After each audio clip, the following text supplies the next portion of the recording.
la maison de mon père. Bien-aimé, lorsque je lisais ce passage, j'ai beaucoup pensé à cela. Alors, merci. Dieu ne te prend pas dans la dimension que toi tu prends. Dieu te voit très grand. Dieu travaille avec les gens qui ont l'audace. Dieu travaille avec les gens qui ont l'audace. C'est pas pour rien que Dieu a dit c'est pas pour rien que Dieu a aimé beaucoup David. Pourquoi? Parce que David a eu l'audace. David ne s'est pas sous-estimé. David, lorsqu'il a appris qu'il y a quelqu'un qui injurie le Dieu de son peuple, David ne s'est pas sous-estimé. Quel que soit l'âge qu'il était, quelle que soit la forme physique qu'il avait, quel que soit son âge, David ne s'est pas sous-estimé. Mais au contraire, David a affronté Goliath. Et David a vaincu Goliath. Bien-aimé, ne te sous-estime pas. Ne te sous-estime pas. Je répète encore, ne te sous-estime pas.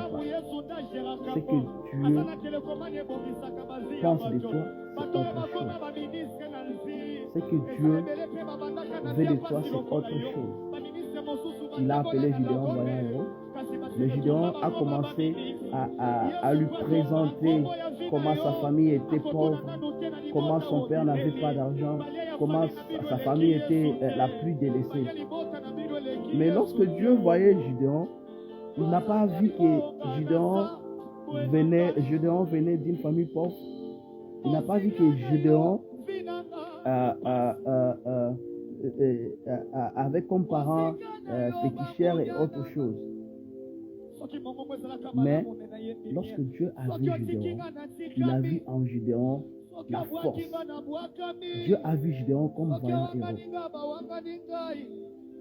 Mais voilà, Gideon se sous-estime. Gideon se demande, mais tu me dis d'aller libérer les enfants d'Israël. Comment je vais aller les libérer? Bien-aimé, ne te sous-estime pas. Je parle à un chrétien qui si souvent se sous-estime. Un chrétien qui souvent, au lieu de faire quelque chose, il se sous-estime. Tu te dis parfois, moi ici, est-ce que moi je pourrais avoir un mariage? Est-ce que moi ici j'aurai de l'argent? Est-ce que moi ici je peux acheter une maison? Est-ce que moi ici je peux faire des grands voyages? Mais tu te sous-estimes. La Bible dit, celui qui est en nous est plus fort que celui qui est dans ce monde. Mais tu verras un chrétien devant un petit combat, devant un combat même de la famille, un chrétien qui abandonne Dieu, un chrétien qui a peur. Alors si tu as peur, pourquoi tu t'appelles chrétien? Alors si tu as peur, pourquoi il est écrit que celui qui est en eux est plus fort que celui qui est dans le ciel? Alors j'aimerais dire à un chrétien qui souvent se sous-estime d'abandonner cet esprit-là, de se sous-estimer, parce que cela rend même nos prières faibles. Lorsqu'on se sous-estime, on rend même nos prières faibles. On rend un peu Dieu, on rend Dieu lent à agir. On rend un peu Dieu lent à agir parce que nous ne reconnaissons pas nous-mêmes ce que nous sommes. Voilà. Comme par exemple la Bible dit, voici le miracle qui accompagneront ceux qui auront cru. Mais tu verras un chrétien dans sa famille, quelqu'un malade. Au lieu de prier, imposer la main, si quelqu'un qui est malade, mais il va attendre toujours que son pasteur arrive pour prier. Ou il va chercher quelqu'un d'autre pour venir prier. Mais cette promesse-là, cette promesse qui est dans la Bible, la promesse qui est dans la Bible,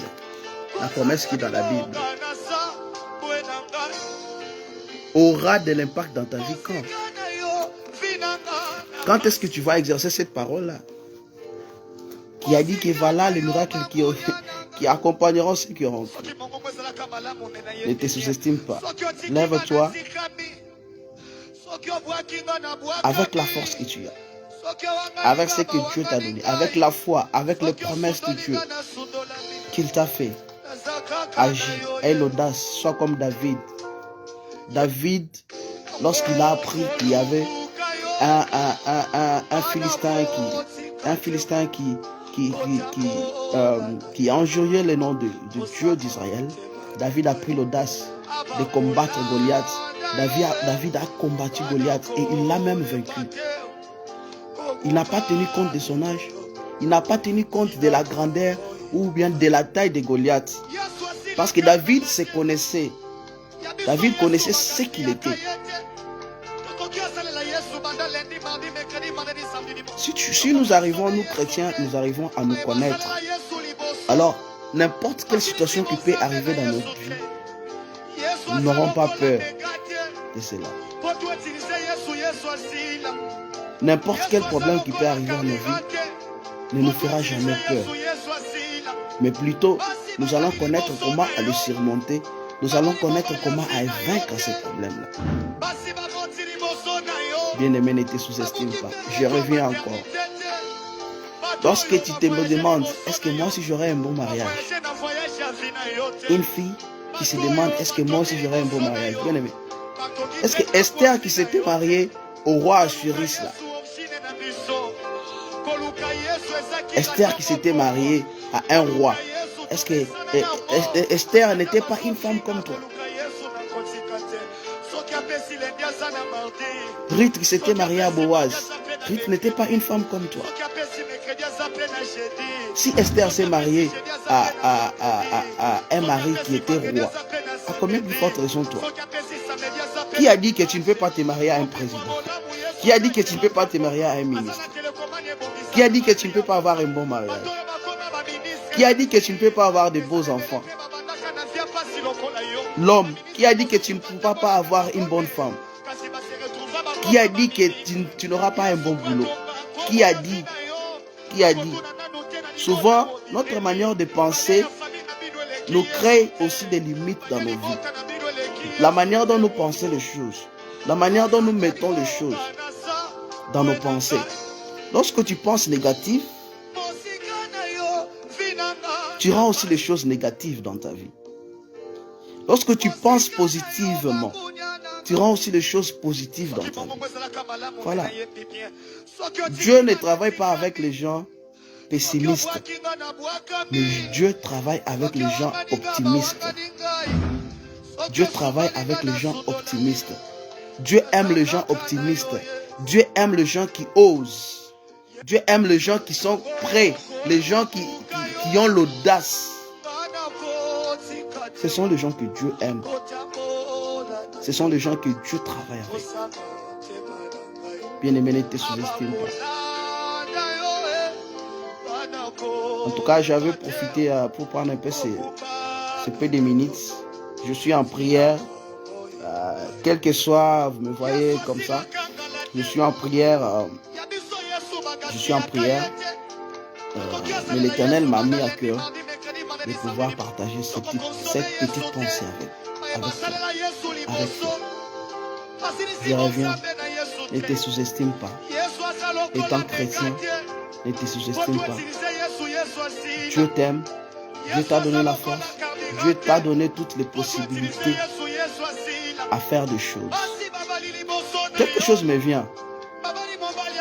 Dieu, avant de créer l'homme, il crée d'abord la terre. Il crée la terre. Dieu prend les diamants, il met dans la terre.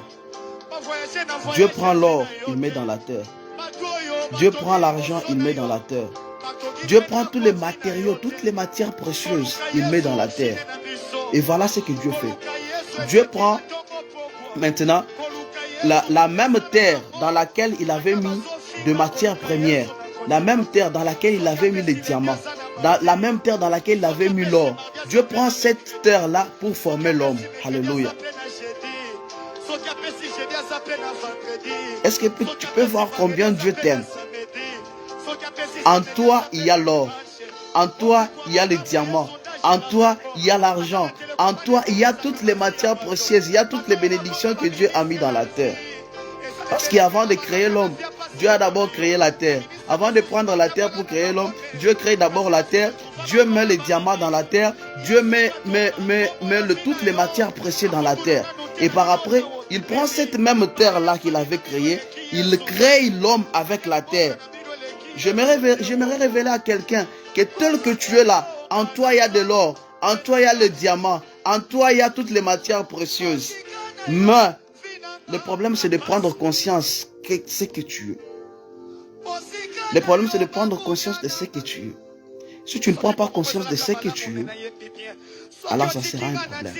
Si tu prends conscience que moi ici, à moi il y a de l'or, à moi ici il y a de l'argent, à moi ici il y a toutes les matières précieuses, à moi ici il y a la bénédiction, Dieu m'a béni, Dieu m'a déjà béni, tu verras que les choses vont marcher de soi. Tu verras que tu ne vas pas faire des physiques, tu ne vas pas faire beaucoup d'exercices pour demander la bénédiction ou bien pour que Dieu te bénisse. Tu vas seulement dire, papa, je sais qu'il y a de l'or en moi, il y a des diamants en moi, mais je vais le voir physiquement et Dieu va le faire. Notre Dieu est capable de tout. Notre Dieu est capable de tout. Rien n'est impossible à Dieu. Bien-aimé, prends conscience de ce que tu es. Ne te sous-estime pas. Je reprends encore. Ne te sous-estime pas. Ne te sous-estime pas. Jeune fille, surtout c'est toi qui n'es pas encore mariée, toi qui cherches le mariage. Tu te demandes, est-ce que moi ici j'aurai un bon mariage? Est-ce que moi ici on pourra me marier à un homme peut-être riche? Ou bien un homme qui est pasteur? Si on a marié, si Esther a été épousée par un roi, à combien plus forte raison toi? Alors ne te sous-estime pas. Que Dieu vous bénisse. Je vais profiter de ces petits temps. Je suis en prière. Mais je vais profiter de ces petits temps de vous livrer ce que l'Éternel avait mis à cœur. Que Dieu vous bénisse.